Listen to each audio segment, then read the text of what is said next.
Assalamualaikum warahmatullahi wabarakatuh. Halo semuanya.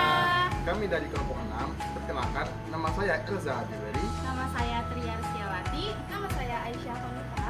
Nama saya Bangsa Contoh.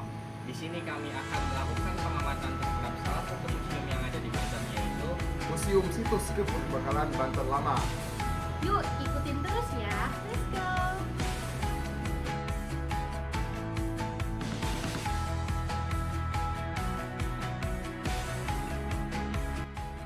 Sebelum kita membahas beberapa peninggalan sejarah yang berada di Museum Situs Kepurbakalaan Banten Lama, kami akan sharing info mengenai tentang Banten Lama pada masa awal.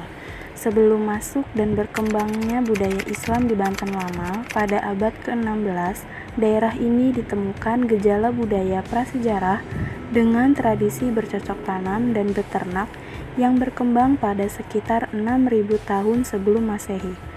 Pengaruh Hindu-Buddha yang berkembang di Pulau Jawa salah satunya yaitu temuan arca nandi yang merupakan wahana atau kendaraan Dewa Siwa. Menurut keterangan setempat, arca nandi ini semula ditempatkan di Pancaniti, Kabupaten Serang, kemudian hilang dan ditemukan kembali di timur pelabuhan Karangantu. Selanjutnya, ada peninggalan sejarah di Museum Banten Lama yaitu gerabah. Istilah gerabah biasanya untuk menunjukkan barang pecah belah yang terbuat dari tanah liat. Selain itu, ada pula sebagian orang menyebutnya dengan tembikar dan ada juga yang menyebutnya keramik lokal. Beberapa gerabah yang dapat dikenali tipenya bisa digunakan sebagai acuan untuk mengetahui usia relatif benda yang ditemukan di sekitarnya. Selain itu, gerabah merupakan benda yang sulit hancur, terlebih lagi jika tersimpan dalam tanah. Gerabah merupakan budaya materi yang diciptakan oleh manusia dari bahan tanah liat. Nah, selanjutnya saya akan menjelaskan mengenai sejarah gerabah. Gerabah muncul pertama kali pada waktu suatu bangsa mengalami masa mengumpulkan makanan atau yang biasa disebut food gathering. Pada masa ini, masyarakat hidup secara nomaden, senantiasa berpindah-pindah dari satu tempat ke tempat lainnya. Dalam corak hidup seperti itu, wadah gerabah dapat digunakan secara efektif karena gerabah merupakan benda yang ringan dan mudah dibawa. Terlebih lagi, dengan dikenalnya corak kebudayaan hidup menetap dari bercocok tanam, fungsi gerabah semakin meluas. Pada saat itu, gerabah digunakan sebagai tempat persediaan bahan makanan yang berasal dari tumbuhan maupun hewan, khususnya yang bersifat cair. Gerabah relatif tahan air dan tahan panas api sehingga dapat dipakai untuk keperluan rumah tangga. Kebutuhan gerabah yang beraneka ragam melahirkan tipe-tipe gerabah yang semakin banyak. Sampai kini, gerabah yang berhasil ditemukan terutama berbentuk wadah seperti periuk, cawan, pedupaan, kendi, tempayan, piring, dan cobek. Selain itu, memenuhi kebutuhan sehari-hari, gerabah juga digunakan sebagai benda perlengkapan pada kegiatan upacara. Nilai religi pada gerabah dapat terlihat pada upacara penguburan. Biasanya gerabah tersebut digunakan sebagai bekal kubur dan sebagai wadah kubur atau disebut juga sebagai kubur tempayan.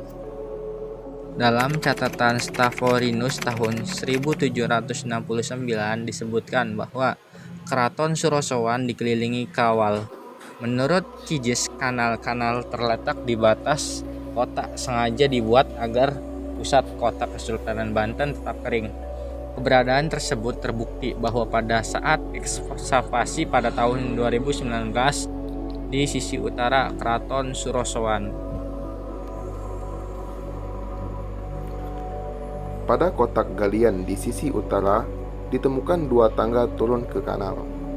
Dideskripsikan salah satu tangga tersebut memiliki anak tangga menuju kanal sejumlah 7 trap anak tangga sampai kedalaman 2,5 meter dengan masing-masing anak tangga memiliki lebar 300 cm dengan ketinggian anak tangga 19 sampai dengan 22 cm.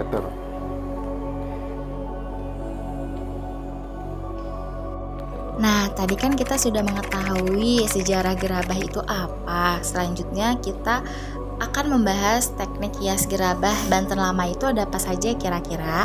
Nah, yang pertama ada teknik gores, yaitu teknik dengan cara menggoreskan suatu alat tajam pada permukaan gerabah baik yang masih basah maupun yang telah kering.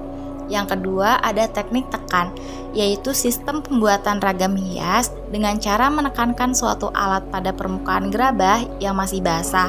Alat yang digunakan bisa berupa cap maupun bukan cap. Yang ketiga ada teknik pukul, yaitu teknik dengan cara memukulkan suatu benda pada permukaan gerabah yang masih basah.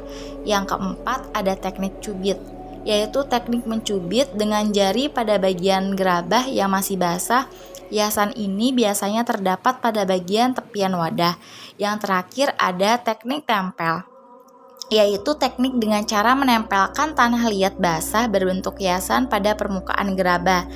Ada dua jenis hiasan yang ditempelkan, seperti tempelan dari cetakan dan tempelan bukan hasil cetakan, tetapi berupa tempelan biasa yang kemudian baru dibentuk ketika tanah liat sudah direkatkan. Nah, teman-teman, tadi kan kita sudah melihat peninggalan-peninggalan sejarah pada zaman dahulu yang ada di dalam museum. Sekarang ikutin kita akan keluar dari museum. Ternyata di luar museum pun banyak sekali peninggalan-peninggalan pada zaman dahulu. Ikutin terus ya teman-teman, simak bareng-bareng. Nah, di sini ada salah satu peninggalan senjata pada zaman dahulu, yaitu meriam Ki Amuk. Meriam Ki Amuk adalah sebuah meriam kuno milik Kesultanan Banten yang saat ini berada di depan Masjid Agung Banten, Provinsi Banten. Meriam Ki Amuk konon dulu dipergunakan untuk menjaga pelabuhan Karanghantu yang berada di Teluk Banten. Nah, lalu ada legenda dan sejarahnya. Meriam Ki Amuk adalah penjelmaan prajurit Kesultanan Demak yang dikutuk. Tetapi menurut versi sejarah, meriam ini dibuat di Jawa Tengah abad 16 sekitar tahun 1527 Masehi yang kemudian dihadiahkan kepada Sultan Hasanuddin dari Kesultanan Banten oleh Sultan Trenggono yang pada awalnya bernama Ki Jimat. Di Museum Situs Kepurbakalaan Banten Lama juga terdapat satu peninggalan, yaitu alat pemeras tebu. Nah, alat pemeras tebu merupakan koleksi Museum Situs Kepurbakalaan Banten Lama terbuat dari bahan batuan granit, yakni sejenis batuan beku yang memiliki warna cerah, butirannya kasar sehingga dapat dilihat dengan jelas dan mempunyai kepadatan yang keras sehingga mampu menahan beban yang berat dan tahan terhadap pelapukan.